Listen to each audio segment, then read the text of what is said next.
디지털 세상의 모든 것을 깊이 있게 알아보는 인포맥스D. 오늘도 명확한 정보와 새로운 지식을 전해드리겠습니다.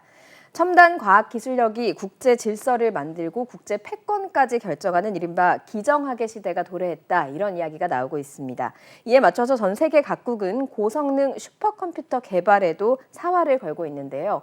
또 양자 컴퓨터도 주목해야 할 분야죠. 오늘 이 부분 짚어보겠습니다. 이독실 과학평론가님 모셨습니다. 평론가님 어서 오세요. 네, 반갑습니다. 네.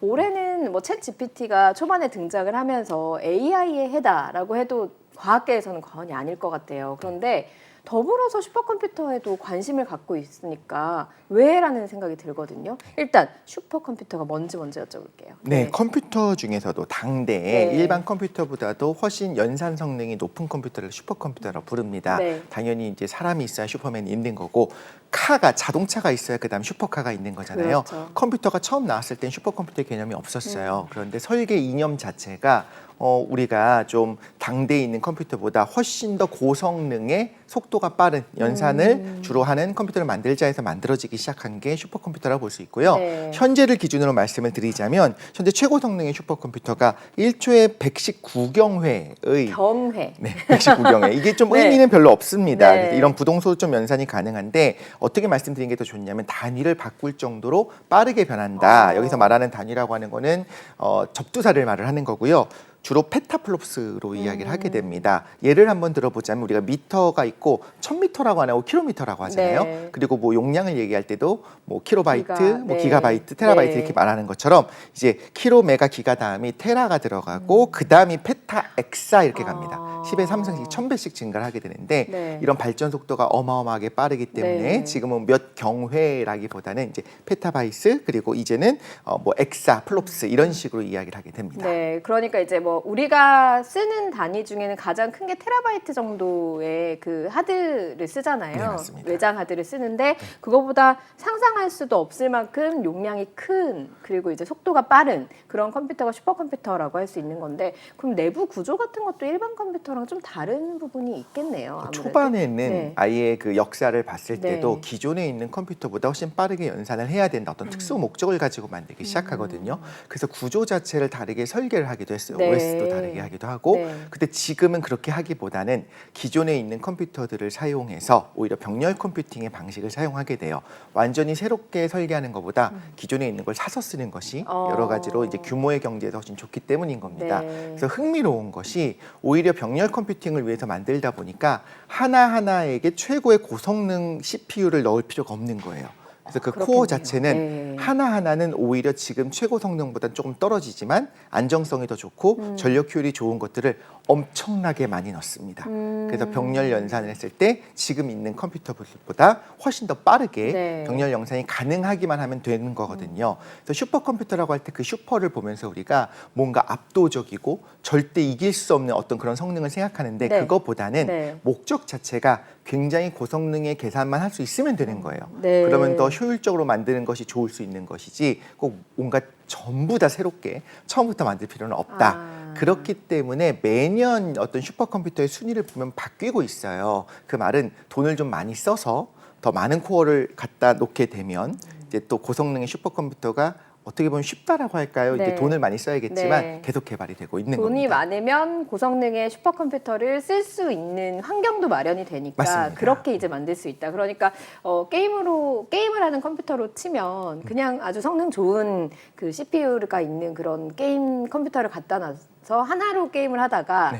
여러 개를 그냥 고만고만한 걸 두고 화력을 확 높이는 거군요. 맞습니다. 네. 그렇긴 한데 지금 정확한 말씀해 주셔서 요즘은 이제 그런 그래픽 연산 처리를 할 때 GPU를 더 많이 사용을 네. 합니다. CPU는 어떻게 보면 헤비한 중요한 계산들을 하는 거고 그래픽 환경에서 뭔가 이제 모니터에 무언가를 뿌려줄 때는 어려운 계산이 필요가 없어요. 네. 그런데 많은 계산을 해야 돼요. 이것에 특화되어 있는 것을 우리가 GPU라고 하고 흔히 말하는 그래픽 카드라고 하거든요. 말하자면 지금의 슈퍼컴퓨터는 그런 GPU에 들어가는 말할 코어 같은 것들을 정말로 엄청나게 많이 설치를 해놓은 네, 거죠. 해놓고 처리를 하는 중이다라고 맞습니다. 보면 그렇다면 이거를 왜 쓰게 됐는가? 왜 단순한 계산이 그렇게 고성능으로 필요하게 됐는가 이 부분이 좀 궁금하거든요. 그게 결국에 슈퍼컴퓨터의 등장하고 관련이 있을 것 같아서요. 맞습니다. 그냥 사무용으로 쓴다고 하면 네. 그렇게까지 계산 성능이 필요가 필요 없기는 없죠. 해요. 네. 그런데 그러면 굉장히 뭐 단순 계산일 수 있겠지만 그것을 많이 해야 되고 대규모로 해야 되는 계산이 어떤 거냐. 어떻게 보면 지금도 똑같긴 한데요. 이 말씀을 드리면 될 것 같습니다. 우리나라에 처음으로 슈퍼컴퓨터가 도입된 게 88년입니다. 네. 이때 이제 나이가 연배가 좀 있는 분들은 크레이라고 하는 거 좀 들어보신 적 있을 텐데 그 크레이사의 컴퓨터를 처음으로 도입을 했는데 그때 처음 사용된 게 일기예보입니다. 지금도 우리나라에 슈퍼컴퓨터가 몇 대가 있는데 그 중에서 기상청이 따로 가지고 있어요. 네. 일반적으로 과학자들이 사용한 슈퍼컴퓨터가 있고 기상청이 자체로 보유하고 있는 슈퍼컴퓨터가 있거든요. 그 말은 어떤 거냐면 이런 일기예보를 위해서 어떻게 해야 되느냐.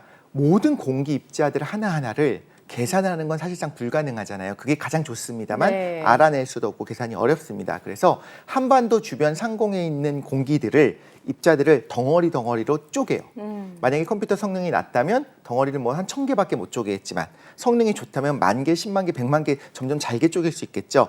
그 다양한 덩어리들의 움직임을 하나하나를 예측을 하는 거예요. 그런데 잘게 쪼갤수록 성능이 좋아지는데 그럼 계산 성능이 굉장히 많이 필요하거든요. 이렇게 공적 목적을 위해서 할 때 네. 좀 슈퍼컴퓨터가 필요하고요. 또 예를 들면 한반도의 지도를 제작할 때도 사용했었고 부품을 설계할 때도 사용하게 되고 또 하나는 시뮬레이션 할 때 마찬가지입니다. 시뮬레이션이라고 하는 것들이 각각의 입자들의 혹은 어떤 덩어리들의 움직임을 하나하나 계산을 해야 돼요. 그런데 하나하나의 계산이 아주 복잡한 수학 문제는 아닙니다. 그런데 단순한 거지만 굉장히 많은 계산들을 빠르게 해야 되는데 네. 요새 개인용 컴퓨터라든가 상업용 컴퓨터로도 사실 어렵거든요. 그런 산업용으로도 어려운 것들을 하기 위해서 계산만큼은 무조건 빠르게 하자라고 네. 만들어진 것이고 지금도 그렇게 과학기술 쪽에서는 예를 들면 천문학의 시뮬레이션이 있죠. 별이 엄청나게 많잖아요. 그 별들의 움직임을 시뮬레이션 할 때도 말하자면 이런 슈퍼컴퓨터를 사용해서 연구를 하는 거죠. 그러니까 사람이 지도를 하나하나 다녀가면서 그림을 못 그리지는 않잖아요. 그런데 이거를 조금 더 빠르게 처리할 수 있는 그 성능이 높은 슈퍼컴퓨터가 등장을 하면서 뭔가 산업계에도 좀 변화가 일어났다, 변혁이 일어났다 이렇게 좀 볼 수가 있겠군요. 맞습니다. 네. 병렬 컴퓨터니까 지금 말씀하신 비유가 참 적절한 네. 게 한 명의 뛰어난 사람이 돌아다니면서 지도를 제작할 수도 있겠죠. 그런데 아주 한 1000만 명에게 조금씩 프로젝트를 주는 겁니다. 우리 동네 그림은 그려서 줘. 동네의 그림 지도 정도는 우리가 그릴 수가 있거든요. 그래서 한데 모아서 만들 때 한 명의 뛰어난 사람이 김정우 선생님 같은 분이 주사 직접 김정우 하는 선생님. 것보다 훨씬 더 어떻게 네. 보면 빠르고 효율적으로 만들 수 있기 때문에 아까 처음에 말씀드린 것처럼 하나하나의 성능은 조금 낮아도 괜찮습니다. 네. 그런데 병렬 방식을 통해서 빠른 계산을 할 수 있게 만든 거죠. 그런데 이제 궁금한 거는 AI가 등장을 하면서 각국에서 슈퍼컴퓨터 개발에도 박차를 가하고 있다는 기사가 나오고 있는데 AI와 슈퍼컴퓨터가 과연 무슨 상관관계가 있는가? 이게 이제 어떻게 좀 서로 상호 보완 관계가 될 수 있는가? 세상을 바꿀 수 있다는 이야기까지 나오더라고요. 네. 그게 궁금해요. 어떻게 보면 네. AI의 연구의 방식이 두 가지가 있는데 지금의 주류 방식은 어떤 거냐면 인공신경망입니다. 우리의 신경망을 본따서 만든 계산인데 계산 자체는 대단히 단순하다고 보면 돼요. 네. 우리 신경에서 미분족분하진 않지 않습니까? 그래서 신경세포에서 일어나는 것처럼 데이터를 받아들이고 적절하게 곱하고 더하고 그다음 다음으로 보내요. 근데 그런 노드들이 엄청나게 많은 겁니다. 수백억 개, 수천억 개가 있는 겁니다. 그러면 단순하게 생각을 해봐도 그렇게 수천억 번의 단순 계산을 계속적으로 수행을 해야 돼요. 네. 이런 계산을 잘하는 것이 어떤 거냐면 아까 처음에 말씀드렸던 것처럼 오히려 CPU보다는 GPU가 더 잘하게 되고요. 그래서 우리가 AI의 세상이 도래되면서 오히려 그래픽 카드가 비싸졌다라는 이야기를 합니다. 네. 그런데 슈퍼컴퓨터가 하고 싶은 그런 연산들도 어떻게 보면 단순 계산을 굉장히 많은 것들을 하는 거거든요. 그런 면에서 봤을 때 훌륭한 AI 엔진 모델을 개발을 하고 이것을 시뮬레이션을 돌려야 되지 않습니까? 네. 이제 학습을 한다고 하는데 이런 학습을 돌릴 때도 필요한 것이 그런 연산 성능이 필요해요. 그러니까 어떻게 보면 슈퍼컴퓨터가 이제 와서는 꼭 필요하다. 왜냐하면 성능이 안 좋은 컴퓨터로는 10년 동안 우리가 학습을 시켜야 된다라고 한다면요. 10년이 지나고 나면 그 데이터는 쓸모가 없어지거든요. 그렇죠. 그러니까 어떤 경우에 6개월, 어떤 네. 경우에 한 달 이렇게 단축시키기 위해서 기존보다 훨씬 더 빠른 성능의 컴퓨터가 필요해지기 시작한 겁니다. 앞서서 뭐 일기예보 분석을 슈퍼컴퓨터가 하면서 등장하게 됐다라고 말씀을 해주셨으니까 여름에 날씨 분석했는데 그게 겨울에 나오면 아무런 쓸모가 그렇죠, 없으니 맞습니다. AI가 이제 챗GPT 같은 AI가 정보를 수집하기 위해서 슈퍼컴퓨터가 필수적으로 필요하기 때문에 각국에서 좀 뛰어들었다 이렇게 보면 되겠군요. 맞습니다. 네. 그 슈퍼컴퓨터 자체의 어떤 계산 성능이 필요한 부분들이 또 국가 기반이 되는 것들이 많이 있어요. 그래서 어떻게 보면 지금 일기예보도 마찬가지지만 그것이 아니더라도 좀 굵직굵직한 거 있죠. 하나의 산업체에서 사용하기엔 좀 어려운 것들을 계산하기 위해서도 슈퍼컴퓨터는 필요한 거고요. 네. 지금은 그런데 정부 주도하에서 물론 슈퍼컴퓨터 우리나라도 슈퍼컴퓨터를 계속 개발하고 좀 더 장려하는 부분이 있겠습니다만 말씀하신 것처럼 AI 개발에 있어서 슈퍼컴퓨터 혹은 고성능의 연산이 네. 필요하기 때문에 네. 이제 기업들도 구매를 하고 있는 상황이고요. 네. 우리나라에 있는 슈퍼컴퓨터 가장 성능이 좋은 것도 사실 네이버에서 가지고 있습니다. 네, 그 부분은 그 통계가 나와서 조금 이따가 여쭤보고요. 그렇다면 이 슈퍼컴퓨터 얘기를 들었을 때는 장점만 굉장히 많은 것 같은데 단점도 있습니까? 이 부분을 좀 알아야 보완해가면서 가지 않을까. 네, 그 슈퍼컴퓨터의 단점은 뭐 비싼 거죠. 비싼 것이 가장 크기도 하고요. 네.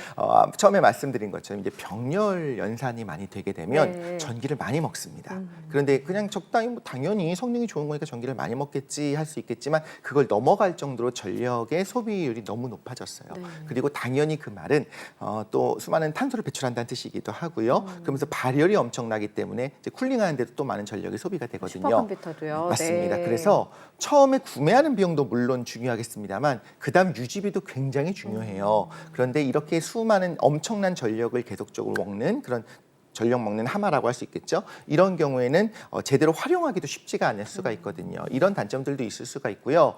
슈퍼컴퓨터를 단순한 계산으로만 생각할 수는 없어요. 왜냐하면 매년 이제 1년에 2번씩 슈퍼컴퓨터의 순위를 발표하는데 네. 이게 좀 자존심이라는 것이 있습니다. 네. 그래서 우리가 엄청난 돈을 들여서 고성능의 슈퍼컴퓨터를 개발을 했습니다. 그런데 시간이 지났더니 다른 나라에서 더 커다란 규모의 더 빠른 슈퍼컴퓨터를 만든다라고 하면 어떻게 보면 천문학적인 금액을 들여서 만든 슈퍼컴퓨터가 조금 지났는데 순위가 계속 뒤로 밀리기 시작하는 거예요.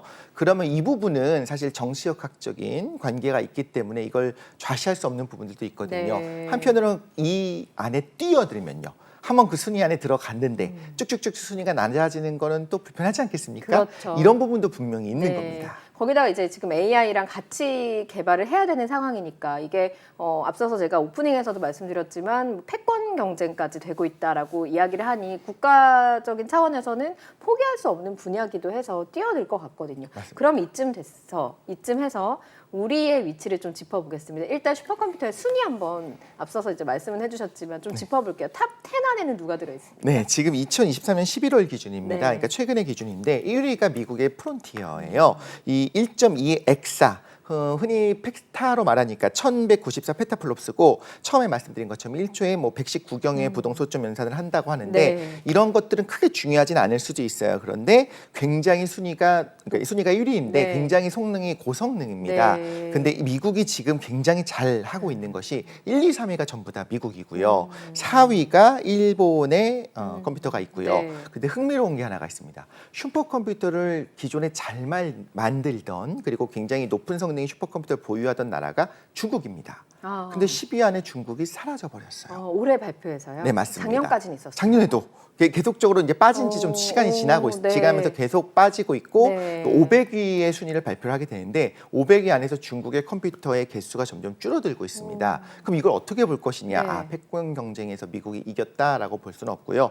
당연히 이 순위를 집계하는 사이트가 있고 그런 기관이 있습니다. 거기서 원하는 스펙을 만족하지 않으면 또한 우리 컴퓨터는 이런 정도의 성능이 있습니다라고 제출을 해야 돼요. 네. 그걸 하지 않기 시작했어요. 중국이요. 전 이것까지도 시사하는 바가 있다고 생각하는데 좀 왜 그럴 숨기기 것이냐? 시작한 거네요? 그럴 수도 약간? 있고요. 네. 또 하나는 이건 좀 외교적인 부분이 있을 수 있겠습니다만 지금 미중 무역 갈등이 있고 미국이 중국을 경제하기 위해서 IT 관련된 기술의 수출이라든가 이런 걸 통제하기 시작합니다. 만약에 이건 소설입니다만 네.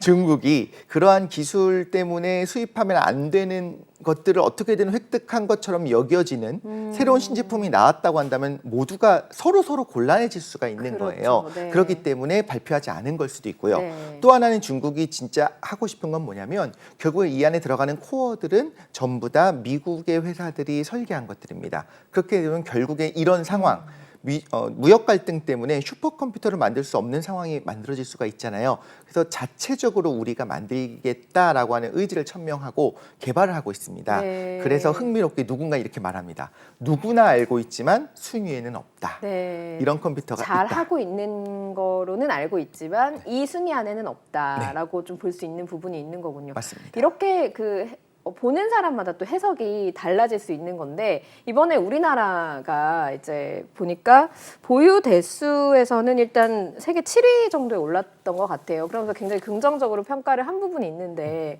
긍정적으로 평가하는 사인으로 볼 수 있습니까? 어떻습니까?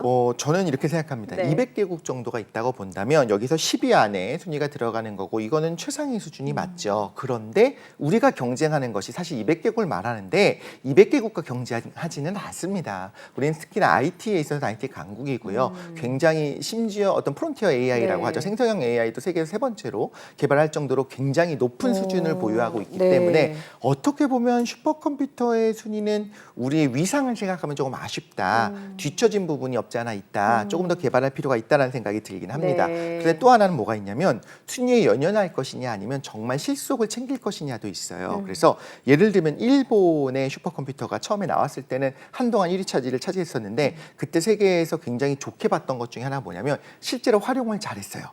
보여주기뿐만 아니라 이것을 일상생활에서 여기서 말하는 일상생활이라는 건 산업체에서 네. 제대로 활용할 수 있는 능력을 가지고 있었거든요. 우리도 순위도 순위지만 실제로 잘 활용할 수만 있으면 지금 있는 슈퍼컴퓨터를 잘 활용할 수 있다면 그것 자체가 경쟁력이 될 수도 있다라는 생각도 합니다. 우리나라에서는 그 순위권 안에서 가장 높은 랭킹에 든 게 네이버에 앞서 말씀하셨던 세종인데 네, 세종입니다. 잘 활용이 되고 있다고 좀 평가를 받고 있나요? 어떻습니까? 그렇죠. 사실 네. 네이버가 어떻게 보면 지금 가장 선두를 치고 나가면서 우리나라의 프론티어 AI가 네. 세계에서 세 번째라고 말씀을 드렸지 네. 않습니까? 이걸 하기 위한 연산, 고성능 연산이 필요한데 네. 이걸 위해서 구입을 한 거죠. 단순히 우리가 뭐 대기업이고 그러니까 우리도 슈퍼컴퓨터 하나 필요하니까 사자 이런 것이 아니라 정말 목적을 가지고 구매를 했고 네. 그걸 실제로 잘 활용하고 있기 때문에 어떻게 보면 잘 하고 있다라고 볼 수가 있겠습니다. 그런데 이 슈퍼컴퓨터가 이렇게 좀 부각되기 전에는 양자 컴퓨터 개발 좀 서둘러야 된다 이런 목소리가 나왔었는데 일단은 양자 컴퓨터랑 일반 컴퓨터의 차이도 궁금하고 슈퍼컴퓨터와의 차이도 좀 궁금하거든요. 네. 그래서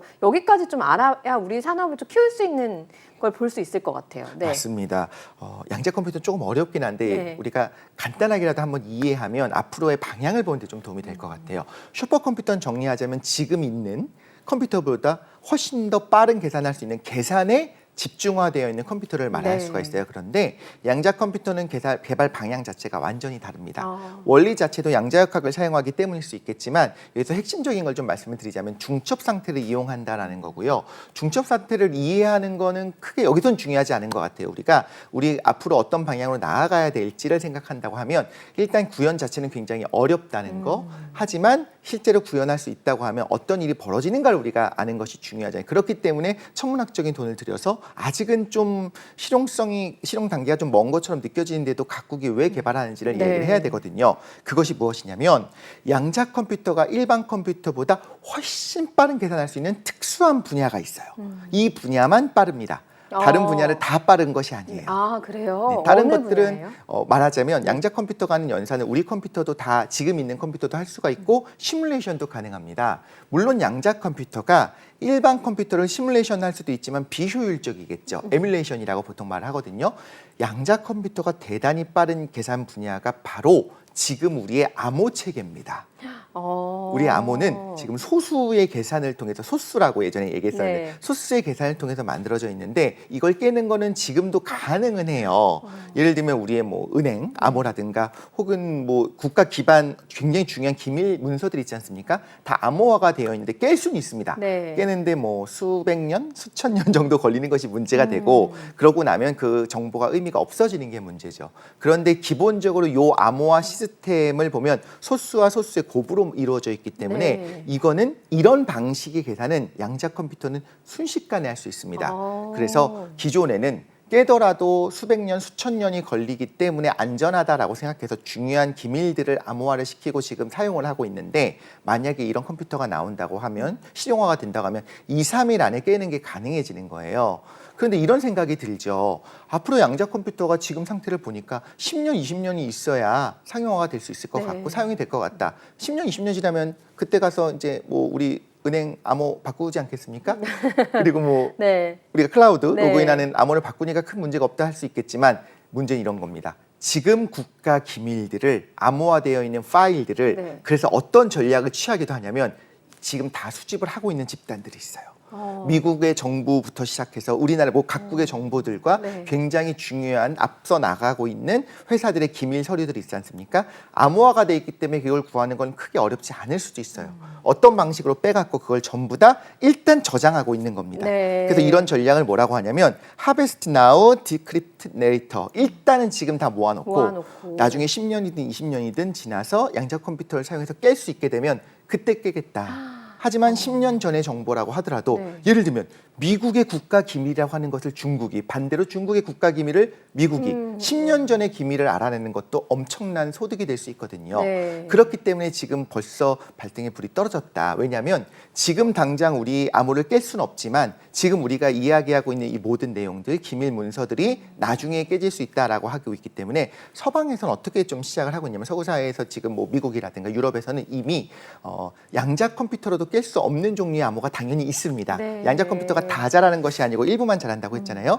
그런 암호화 시스템을 다시 만들어서 구축을 해서 나중에 양자 컴퓨터가 나오더라도 깰 수 없는 방식으로 암호화를 하자. 이런 방식으로 이미 가고 있어요. 네. 하지만 지금까지의 우리의 암호는 양자 컴퓨터가 상용화가 되게 되면 다 깨지는 깰수 거고, 있다. 그렇기 때문에 어떻게 보면 국가들, 특히나 슈퍼파워 국가들 입장에서는 국가의 사활을 걸고 아무도 개발 안 하면 괜찮습니다. 그렇죠. 근데 예를 들면 네. A 국가가 개발을 하고 있다라는 소식을 들으면 B 국가는 따라갈 수밖에 없는. 핵이랑 같은 거네요, 이거 맞습니다. 약간. 네, 그 핵이랑 비슷하게 누가 하는데 나는 안 할 수 없는 그런 상황이 되기 때문에 보호도 하면서 어쨌든 개발도 해서 누가 먼저 뚫느냐의 싸움이 될 수도 있는, 일단 무기는 가지고 있자라고 맞습니다. 하는 분위기가 지금 형성이 되고 있는 건데, 사실 우리나라 같은 경우도 반도체 굉장히 오랜 시간 공을 들여서 그 세계적인 반도체로 올려놨잖아요. 그런데 이 정보들이 순식간에 양자 컴퓨터의 등장으로 깨져서 다른 국가에서 뭐 1년 만에 개발을 한다 이러면 우리가 그동안 쌓아온 건 뭐가 되냐 허무할 것 같거든요. 우리도 지켜야 되고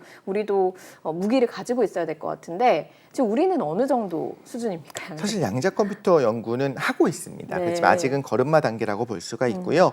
지금 작년 4월에 양자기술 연구개발 투자 전략을 발표했는데, 한국이 2026년에 50큐비트의 양자 컴퓨터를 개발하는 걸 목표로 네. 하고 있어요. 여기서 말하는 큐비트는 흔히 우리가 이야기하는 컴퓨터는 비트잖아요. 16비트, 32비트 이렇게 이야기하지 않습니까? 그런 비트를 이제 큐빗이라고 이야기하는데 50큐비트의 양자 컴퓨터를 개발을 하려고 하고 있어요. 그런데 이런 생각이 들죠. 그럼 50큐비트가 어느 정도야? 라고 이야기를 해야겠지만, 실질적으로 선진국에서 개발하고 있는 이쪽에서 선진국이 개발하고 있는 거에 비하면 좀 많이 아직은 뒤떨어지는 수준이고요. 네. 돈이 좀 많이 들어가기도 하고요. 기업에서 이제 정말 유수의 기업들, 구글이라든가 IBM이라든가 이런 곳에서 개발을 굉장히 열심히 사활을 걸고 하고 있습니다. 그런 부분에서는 조금 늦게 시작했다라는 생각이 들긴 네. 하지만 지금 착착 잘 진행이 되고 있긴 하고요. 네. 아까 적절한 비율을 들어주신 게 핵이랑 비슷하다. 물론 핵처럼 파괴적인 건 아니지만 그 파급력은 더 할 수도 있는 네. 거잖아요. 이런 생각이 드는 거죠. 미국은 우리의 우방입니다. 근데 미국이 양자 컴퓨터를 우리한테 빌려주면서 모든 암호를 깰 수 있는 그런 양자 컴퓨터 사용 권한을 줄 것인가? 그러지는 않을 거거든요. 그렇죠. 그런 네. 면에서 봤을 때는 우리도 똑같이 같이 따라가야 되는 필요성은 분명히 있다 말씀을 드릴 수가 있겠습니다. 우리가 지금 앞서서 2026년에 50큐비트를 목표로 하고 있다고 그랬으면 지금 뭐 제일 잘하고 있는 국가가 미국일 것 같은데, 미국에서는 어느 정도 큐비트의 양자 컴퓨터가 나왔습니다. IBM의 네. 경우에는 사실 2020년에 이미 65큐비트를 네. 만들기도 했고, 그다음에 작년에는 127큐비트의 양자 컴퓨터가 상용화가 됐습니다. 그리고 올해 이제 400이 넘어가는, 그렇게 하려고 하는데, 그럼 이미 이 정도면 어느 정도 되는 게 아니야라고 할 수 있겠지만, 실제로 이렇게 개발이 된 것과 네. 이걸 이용해서 아까 얘기했었던 것처럼 모든 암호를 해결하고 동시다발적인 시뮬레이션을 돌리는 거랑 좀 별개의 문제거든요.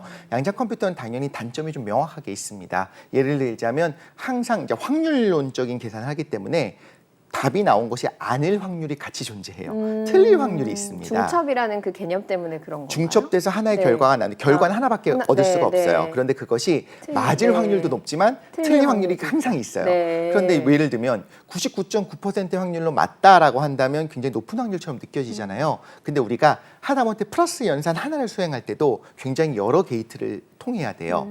그렇다면 99.9%의 확률로 맞는 것을 1000번을 수행했을 때 그 결과를 믿을 수 있느냐라고 한다면 틀릴 네. 가능성이 확 올라가거든요. 이런 여러 가지들을 알고리즘으로 당연히 좀 보완을 할 필요도 있고 그래서 최근에 보면 큐비트를 늘리는 것도 중요하지만 이런 에러 확률을 틀릴 확률을 줄이는 쪽도 동시다발적으로 연구를 진행을 하고 네. 있고요.